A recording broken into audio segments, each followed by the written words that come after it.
It was a lazy Saturday afternoon at Willow Creek Park, the kind of day where the sun hangs just right, casting a warm glow over kids scrambling up the jungle gym, dogs chasing frisbees, and folks chatting over iced coffee. I was sprawled on a bench, half reading a newspaper, half soaking in the suburban calm of our little neighborhood. Families dotted the green, laughter floated on the breeze, and everything felt perfect. That is, until I saw her Lila, a spunky 16-year-old who lived down the street, the kind of kid who'd babysit your toddler and have them giggling all night. She was at a picnic table by the fountain with 3 friends, all of them snapping selfies, their laughter cutting through the hum of the park. Lila wore a crop top and a knee-length skirt. Nothing flashy, just standard teen gear for a sunny day. Nobody batted an eye except one person. Enter Vive VY and Caldwell, our HOA president, or, as we all whisper behind her back, Karen. She was storming through the park in her crisp, white tennis outfit, clutching a clipboard like it was a badge of honor. Vive VY is the type who'd slap a fine on your mailbox for being half an inch too tall.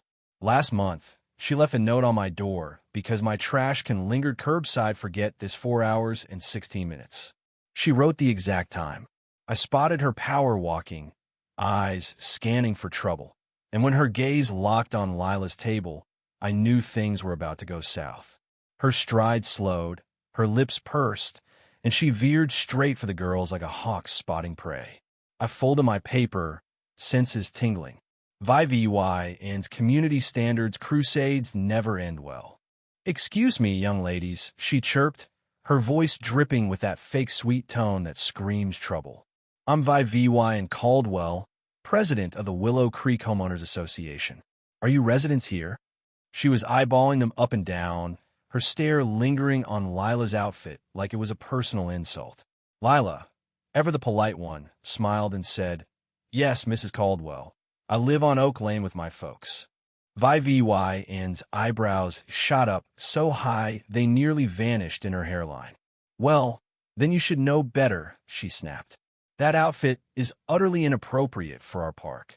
We have standards, you know. Children are present." I glanced around. Kids were still climbing. Moms in yoga pants and crop tops were chatting nearby. Nobody cared about Lila's clothes. This was Vive VY on a power trip, plain and simple. Lila's friends shifted awkwardly, but she held her ground. "I'm sorry you feel that way, Mrs. Caldwell, but there's no dress code for the park. We're just chilling, not bothering anyone." That's when Vive VY started circling the table, her heels clicking like a predator closing in. "This is what's wrong with your generation," she hissed, her voice rising. "No respect for decency or community values. Do your parents know you're out here dressed like that?" People were starting to stare. Lila's friends grabbed their bags, ready to bolt, but Lila stayed calm.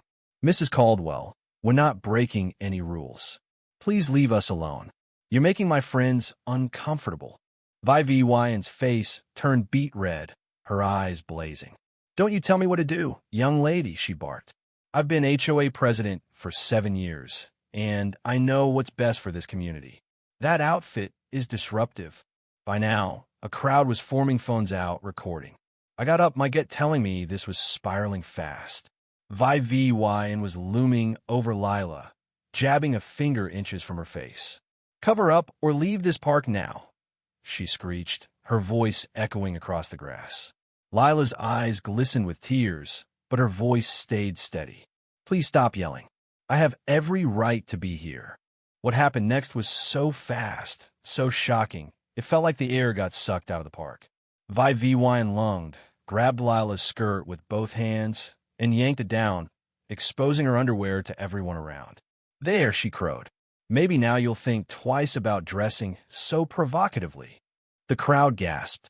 Lila screamed, her hands scrambling to pull her skirt back up as tears spilled down her cheeks. Her friends rushed to shield her, their faces a mix of fury and shock. "What is wrong with you?" a nearby mom shouted. "She's a kid." I reached the scene as people started dialing 911, my heart pounding. "Ma'am, step away from her now," I said, planting myself between Vive VY and the girls. Vive VY blinked, stunned by the backlash, but her self-righteousness kicked right back in. I was demonstrating why that skirt is inappropriate, she said, like she'd just given a TED Talk. As HOA president, it's my duty to uphold standards. What you did is assault. I shot back, keeping my voice low but firm. And there's VY Deo, EVY Denke from a dozen phones. For the first time, Vi VY faltered, her eyes darting to the crowd, all those lenses pointed at her. But she doubled down. You don't understand. These girls are setting a terrible example. The HOA bylaws. The HOA doesn't let you assault minors, no matter what they're wearing, cut in a woman I recognized as a local lawyer. What you did could be a sex crime against a child. That hit Vi VY like a brick. Her mouth flapped open, but no words came out. Sirens wailed in the distance, growing louder.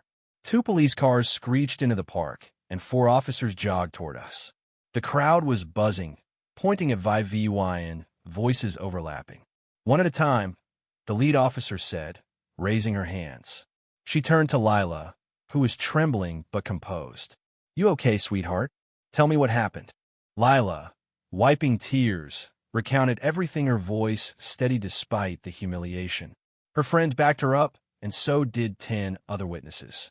Phones were handed over with VY Deos. When Vi VY's turn came, she somehow made it worse. Officer, I was enforcing community standards, she said, puffing out her chest. These girls were dressed inappropriately. As HOA president, it's the officer cut her off. Ma'am, HOA presidents can't touch anyone, let alone pull down a minor's clothes in public. Turn around. Hands behind your back. Vi VY's jaw dropped. You're arresting me? This is outrageous. Do you know who I am? Yes, ma'am, the officer said dryly, snapping on the cuffs. You're under arrest for assault and public indecency. As they led Vi VY into the patrol car, she twisted back, shouting, The HOA board will hear about this. They'll back me up. Nobody cared. All eyes were on Lila, now wrapped in a stranger's cardigan, surrounded by her friends and park-goers offering hugs and kind words. The VY Deos hit social media like wildfire. 3 days later, the HOA board held an emergency meeting and booted Vi VY and from her throne. She was charged with assault of a minor and public indecency, facing up to 2 years in jail and fines overdue law $10,000. At her arraignment, when the judge read the charges, Vi VY collapsed in her chair, whispering, "But I was just enforcing the rules," as the bailiff led her away. The parks never felt quite the same since. Lila's okay, thank goodness, but the stories left a mark. Was Vi VY a bully drunk on power? Or did she genuinely think she was SAVYing the neighborhood? Should teenagers have to dodge adults policing their clothes? And what about the HOA? Do they have too much control? Or are they just trying to keep things CIVYL? Drop your thoughts below, and don't forget to like, subscribe, and ring that bell for more stories that'll keep you talking.